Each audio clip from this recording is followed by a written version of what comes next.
Hi, I'm Dr. Adrienne Cohen. I am the coordinator for the Interdisciplinary Minor in Gerontology. Gerontology is the study of aging.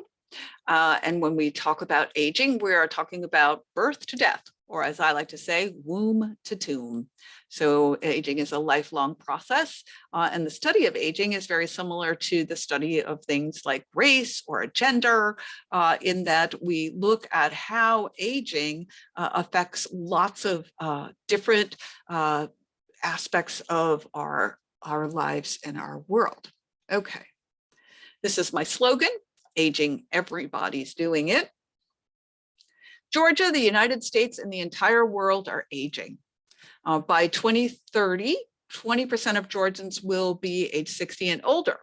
And while we used to think that this was a temporary thing brought on by the baby boom generation, considering life expectancies have increased over the last century and women are choosing to have fewer children, this idea that about 20% of the population, or maybe even as much as 25% of the population, is going to be older adults will continue long into your lives as well. So this is going to be a permanent situation, and we really need to be preparing for it. So no matter what your major is, you will likely have interactions with older adults. So it's a good thing to be prepared for.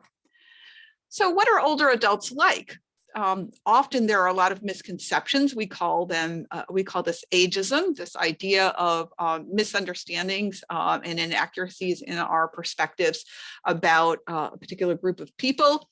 In this case, people of certain ages. And of course, ageism is something that affects both older adults and young people. But in this case, we're going to look a little bit at the realities of the life of older adults. My favorite question in this regard is, what percentage of the older adult population live in nursing homes? So what's your guess? Is it 75%, 60%, 50%? What are you thinking? Well, the truth is, it's only 4%. So very few older adults are sick and frail and living in nursing homes. Most older adults are active and engaged in society. They volunteer, they watch after their grandchildren. Some of them continue to work for a long time.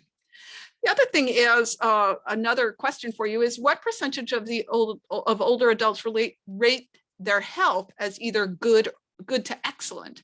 And that's actually 76%. So 2/3 of older adults really see themselves as healthy. And this holds true. It's not just a misconception on their part. Really, older adults for the most part are pretty healthy. I also wanted you to look at this one. So they don't live in nursing homes. So where do they live? Well, if you look at this chart, it's divided into two halves. On the left-hand side are men, and on the right-hand side are women. And if you look at the very first line, this is the total of men. And about 70% of all men are living with their spouse.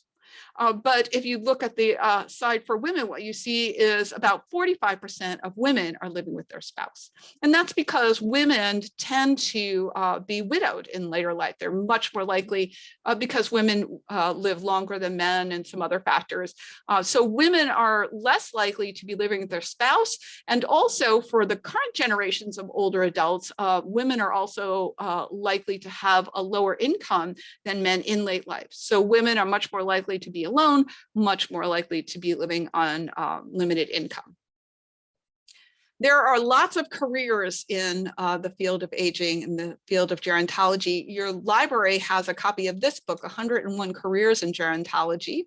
And I'm putting some of them up on the screen, and just briefly wanted to talk about my work. I worked for an area agency on aging, doing case management. So I sat in people's living rooms in rural Vermont and talked to them about what problems they were having and helped them to connect with different services that were in the community. It could be anything from transportation services to get them to the grocery store, to food stamps, to get to the doctor, those kinds of things.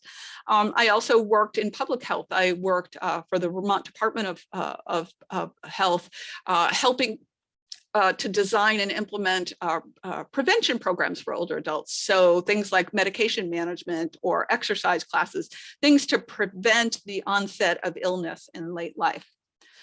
So hopefully I've sold you on the minor.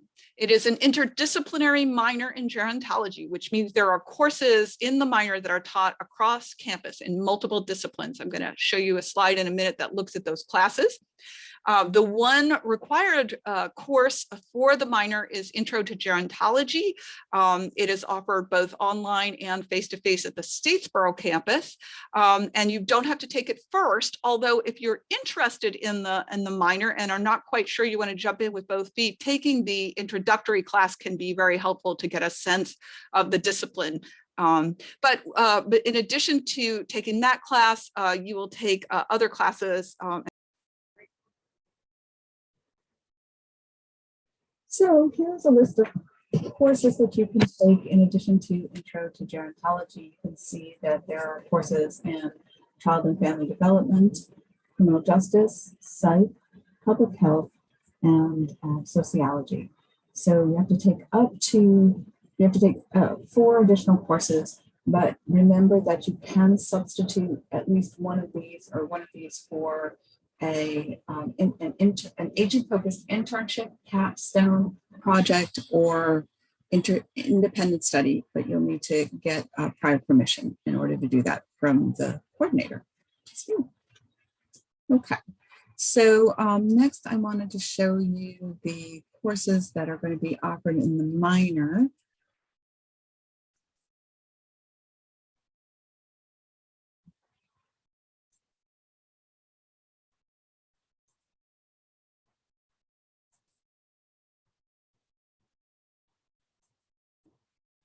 So you can see, just zoom in here a little bit.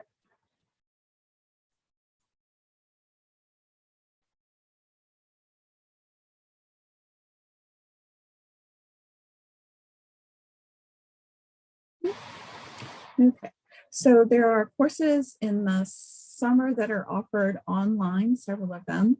And in the fall, you can see there are courses offered in Statesboro, Armstrong, and online. So you can register for any of these courses.